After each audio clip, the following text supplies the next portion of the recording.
ঘর সংসারে আজকের রেসিপি হচ্ছে উড়িষ্যার একটা বিখ্যাত খাবার পোয়া পিঠা। এখানে আতপ চালের ঘরে করা আতপ চালের গুঁড়ি করে রেখেছি। এটা আমার 150 গ্রাম। সমান মাপটা করে নেব, নালে অসুবিধা হবে। আপনারা ঘরে তো যদি তৈরি করে খান একদম মাপটা কিন্তু ঠিক চাই। ময়দা হোক আটা হোক যে কোনো একটা জিনিস দেওয়া যাবে। আমি ময়দা দিয়ে 150 গ্রাম। গাওয়া ঘি দিয়ে দিচ্ছি 1 চামচি।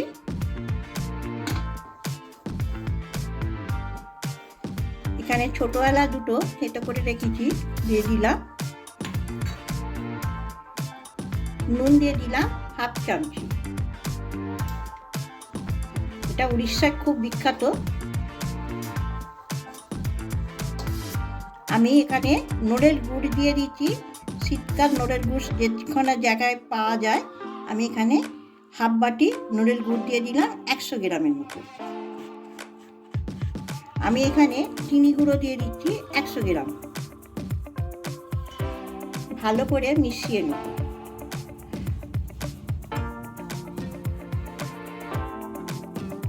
এখানে জল দিয়েও গুলতে পারবেন, আবার দুধ দিয়েও গুলতে পারবেন। আমি দুধ দিয়ে দিচ্ছি 2 বাটি দেবো, জল হোক দুধ হোক। আমি 1 বাটি দুধ আগে দিয়ে দিলাম। আমার এখানে 1/2 লিটার দুধ আছে। আমি দুধটা একটু গাঢ় করে জাল দিয়ে রেখেছি। আমি আবার অল্প করে দুধ নিয়ে নিচ্ছি। আমি কিন্তু হাতে করে ব্যাটারটা ভালো করে গুলিয়ে নেবো। হাতে নিলে বেশ খাস্তা খাস্তা টাইপের হবে, ওই জন্য আমি হাতে করে মাখছি। হাতাটা করে মাখলে ঢিলা থেকে যাবে বলে আমি হাতে করে মেখে নিচ্ছি। আমার কিন্তু 2 বাটি দুধটা লেগে গেল। এটা ভালো করে মেখে নিয়ে আমি ফাটাবো। এবার ফাটিয়ে নিচ্ছি ভালো করে।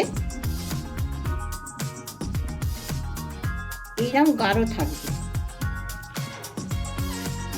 এবার আমি 1 বাটি নারকেল কুড়া দিয়ে দিলাম। নারকেল কোড়াটা দিয়ে আবার ভালো করে হাত দিয়ে মেখে নেব। তো ফাটাবো তত খাস্তা হবে। এবার আমি 10 মিনিটের মতো চাপা দিয়ে রাখছি। আমি সাদা তেল চাপিয়ে দিয়েছি গরম করতে। এবার আমি চাপাটা খুলছি, এবার ভালো করে আবার ফাটিয়ে নিচ্ছি।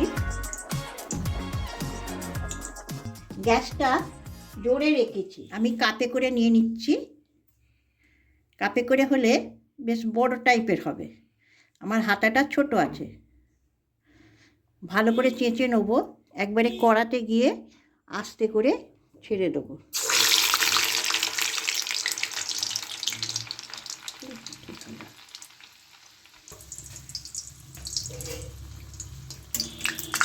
এবার লুচির মতন ফুলবে, প্রত্যেকটা এরকম লুচির মতন ফুলবে।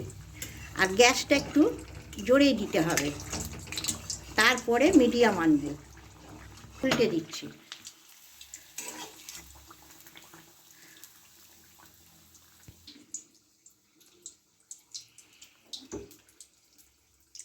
একটু বড় করে করতে হবে তো, ওই জন্য আমি কাপে করে নিলাম। কাপ হোক, গেলাস হোক, বাটি হোক, ঢালতেও সুবিধে, করতেও সুবিধে। পিঠাটা হয়ে গেল। খুব মানে ঠান্ডাকালে খুব, শীতকালে খুব খায়। আমার দিদির বাড়িও ভুবনেশ্বর, আমরা এই পিঠাটা খুব খেয়েছি কিনে কিনে। আমি এবার তুলে নিলাম। প্রত্যেকটা এরকম করে আস্তে করে করে দিয়ে দিয়ে করে নেব। দেখুন আবার কি সুন্দর ফুলে গেছে। কিন্তু লুচির যেরকম আমরা ভাজি তেল দিয়ে দিয়ে, এটা তেল দিয়ে দিয়ে ভাজতে হবে, থামলে আমার চলবে না। উল্টে দিচ্ছি।